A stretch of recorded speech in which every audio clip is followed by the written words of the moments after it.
Lo di todo por ella, pero su familia tenía otros planes. Cuando conocí a Lena, lo último que pensé fue que su familia terminaría decidiendo el rumbo de nuestra relación.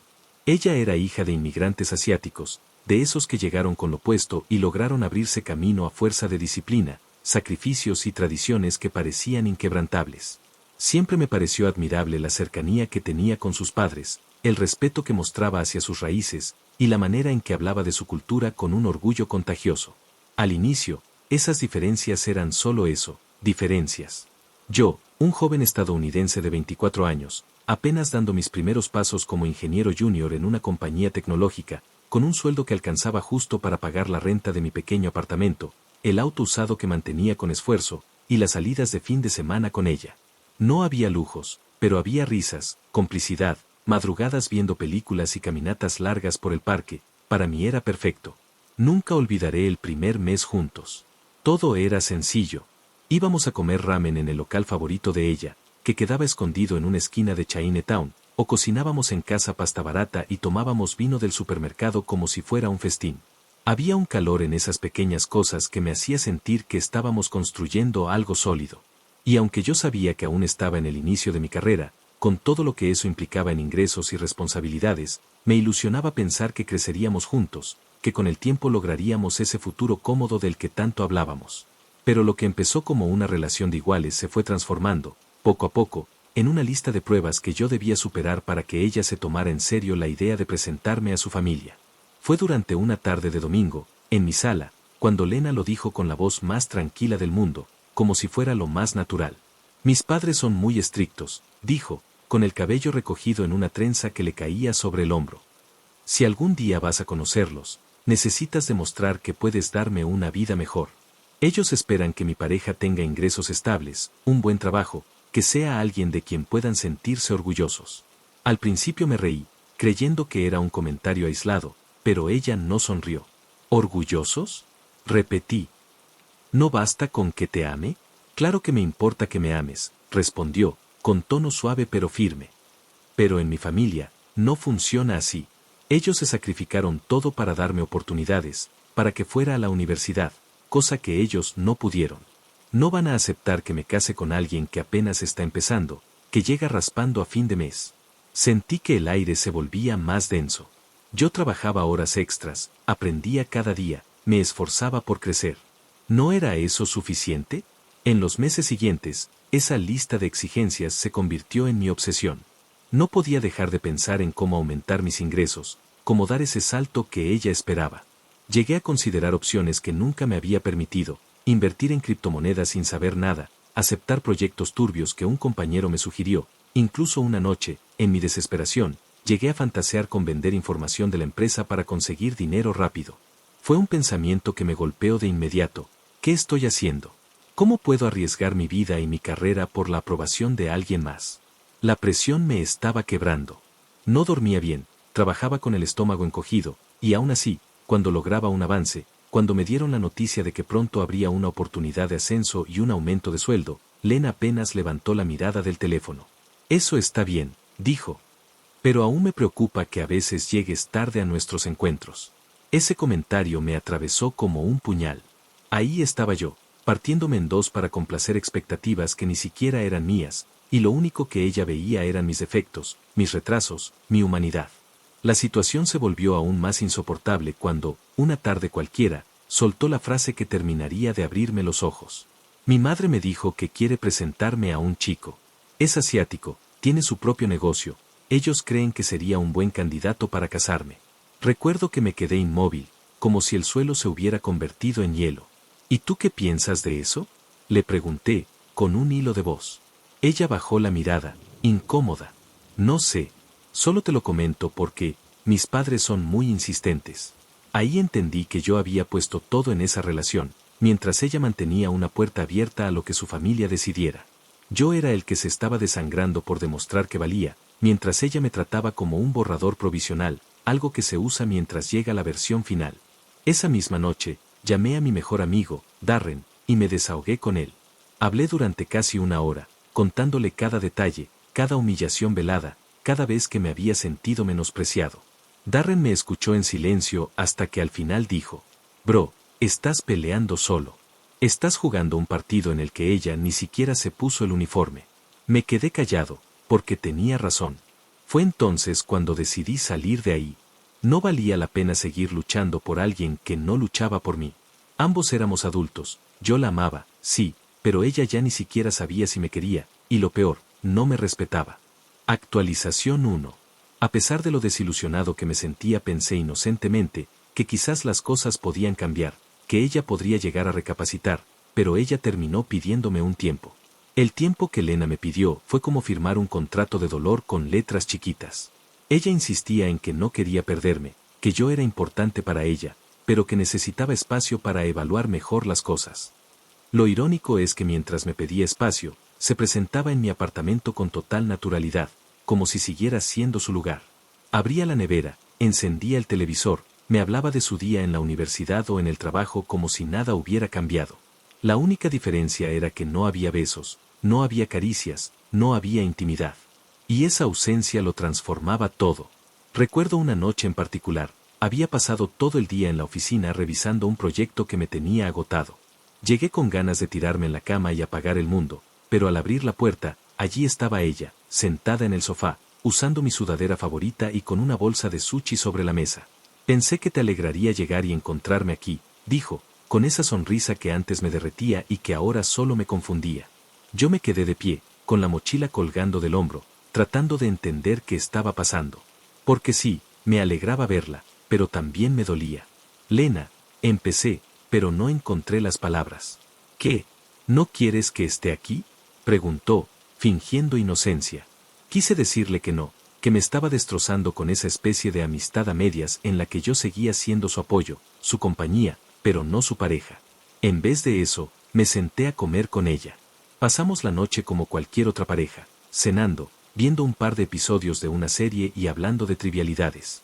Solo que al final, cuando se despidió con un simple nos vemos, sentí que me habían arrancado algo del pecho.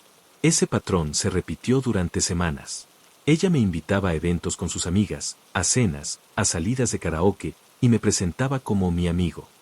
Yo sonreía, bebía, hablaba con todos, pero por dentro me estaba ahogando. Cada vez que la veía reír con otro, cada vez que me tocaba el hombro como si fuera un compañero más, sentía un vacío que no sabía cómo llenar. Un día, después de uno de esos eventos, terminé en un bar con Darren. Le conté lo incómodo que me sentía, lo humillante que era ser el amigo mientras ella decidía si valía la pena seguir conmigo. ¿Sabes qué es lo peor?, le dije, con un vaso medio vacío en la mano. Que todavía la amo. Todavía quiero estar con ella, y esa es la trampa. Darren me miró con esa seriedad que pocas veces usaba. Eso no es amor, bro. Eso es adicción. Ella te está dando migajas y tú las aceptas como si fueran banquete. Me dolió escucharlo, pero tenía razón. Lo peor llegó una tarde en mi apartamento. Ella estaba tirada en el sofá, revisando su teléfono, cuando soltó con naturalidad. Ah, por cierto, mi mamá sigue insistiendo en que conozca a un chico. El que es asiático y tiene su propio negocio, le gusta a mi familia. El silencio que siguió fue ensordecedor. ¿Y tú qué le dijiste?, pregunté, sintiendo que el corazón me latía en las sienes. Que no sé, respondió, encogiéndose de hombros. Todavía estoy pensando. Fue como una bofetada. ¿Todavía estaba pensando? Yo había puesto todo, había sacrificado noches, salud mental, incluso mi integridad, para estar a la altura de lo que ella pedía, y ella seguía considerando a un candidato que su madre aprobaba. ¿Entonces yo qué soy, Lena?, pregunté, con la voz quebrada. ¿Un ensayo? ¿Un borrador? Ella me miró con frialdad, como si no entendiera el peso de mis palabras. No digas eso. Sabes que me importas. Solo, no sé si eres lo que mi familia espera. En ese momento sentí un quiebre interno. Por primera vez, me vi desde afuera, un joven esforzándose más de lo que debía, siendo tratado como plato de segunda mesa, mientras ella mantenía la puerta abierta para otro. Esa noche, después de que se fue, me senté en el suelo de mi sala con las luces apagadas. Llamé a Darren, con la voz temblorosa. Ya no puedo más, le dije. Me está usando, y lo peor es que yo lo sabía, yo lo permití. Entonces ya sabes qué hacer, respondió. No necesitas permiso para dejar de sufrir. Por primera vez, lo vi claro. No importaba cuánto la amara, ella no estaba peleando por mí. Y si alguien no pelea por ti, no merece que tú gastes tu vida peleando solo. Actualización 2. El día que finalmente la confronté no fue planificado. No fue en una de esas discusiones largas donde uno acumula frases ensayadas frente al espejo. Fue un martes cualquiera, después de otra jornada agotadora en la oficina. Llegué al apartamento y allí estaba Lena, otra vez como si nada, usando mi suéter gris y con su portátil abierto sobre la mesa. Ni siquiera me había preguntado si podía quedarse, lo daba por hecho. ¿Sabes?, dijo sin levantar la vista. Mi prima se casa en julio y pensé que podrías acompañarme. Sería raro no llevarte, aunque, claro, como amigo. Me quedé quieto en el marco de la puerta, con la mochila colgando y el corazón latiéndome en la garganta. Algo en mí se quebró. Sentí que no podía dar un paso más sin decirlo. Lena, basta, solté, con una calma que me sorprendió. No quiero ser tu amigo. Ella alzó la vista, desconcertada. ¿De qué hablas? Yo pensé que... No, tú no pensaste en nada. La interrumpí, dejando la mochila en el suelo. Yo he puesto todo aquí, Lena. He trabajado hasta quedarme sin fuerzas, me he torturado pensando cómo ganar más, cómo estar a la altura de tu lista, y aún así, nunca es suficiente. Para ti, siempre hay un pero. Siempre hay un chico más conveniente, un comentario de tu madre, una duda. Ella me miraba con una mezcla de sorpresa y fastidio. No es tan simple, respondió, cruzándose de brazos. Mis padres tienen expectativas, y yo también tengo expectativas. Exclamé, alzando la voz por primera vez. Esperaba respeto, esperaba que me vieras como alguien con quien construir, no como un proyecto a medio hacer. Esperaba que si me amabas, estuvieras dispuesta a pelear por mí como yo peleé por ti. Se hizo un silencio denso. Ella desvió la mirada, como si mis palabras fueran un espejo en el que no quería verse. Entonces, ¿qué quieres?, preguntó finalmente entre la pena, la rabia y la culpa. La respuesta salió de mí como un suspiro inevitable. Quiero que te vayas. Quiero recuperar mi vida. Vi cómo su expresión cambiaba, incredulidad, rabia, y luego esa frialdad suya que tanto dolía. Cerró la laptop, se levantó despacio y tomó sus cosas. Está bien, dijo, con la voz seca. Tú lo pediste.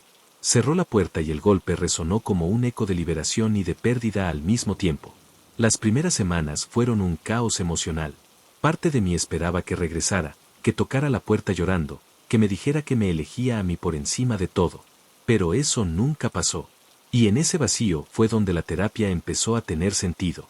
Mi terapeuta, una mujer de voz serena llamada Camille, me ayudó a ver lo que yo no quería admitir, que había estado midiendo mi valor en función de una persona que nunca me aceptó tal como era. ¿Por qué crees que aceptaste ser amigo cuando tu corazón te gritaba lo contrario?, me preguntó en una de las sesiones. Porque tenía miedo de perderla. Pero en el proceso, ¿no te perdiste a ti mismo? Su pregunta me atravesó. Sí, me había perdido. Me había convertido en un hombre que se arrodillaba ante cada exigencia, que se sentía menos cada vez que ella abría la boca. Y lo peor es que lo había normalizado. Darren, siempre directo, me reforzó la lección un viernes en el bar. Mírate ahora, dijo, brindando conmigo. Trabajando duro, logrando tu ascenso, y sin nadie que te menosprecie en la puerta de tu casa. ¿No se siente mejor? Lo pensé un momento y asentí. Sí, se sentía mejor. No era felicidad plena todavía, pero era paz. Y después de tanto caos, la paz es un lujo. Un día, semanas después de la ruptura, Lena me escribió un mensaje: espero que estés bien. Te extraño como amigo. Lo leí 3 veces y luego lo borré sin responder. Porque entendí que lo que ella ofrecía ya no tenía cabida en mi vida. No necesitaba una amistad que me recordara cada día lo poco que fui para ella. Esa noche, en un trozo de servilleta, escribí: hoy elegí respetarme más de lo que la amaba a ella. Actualización 3. El tiempo tiene una forma curiosa de sanar, no porque borre lo vivido, sino porque lo coloca en perspectiva. Han pasado casi 8 meses desde aquella última vez que vi a Lena salir de mi apartamento, y aunque todavía recuerdo la sensación de vacío que me dejó su partida, ahora ese recuerdo ya no me hiere. Es como una cicatriz, visible, pero sin dolor. La terapia se convirtió en una brújula para mí. Con Camila aprendí a desarmar la maraña de pensamientos que me mantenían atrapado.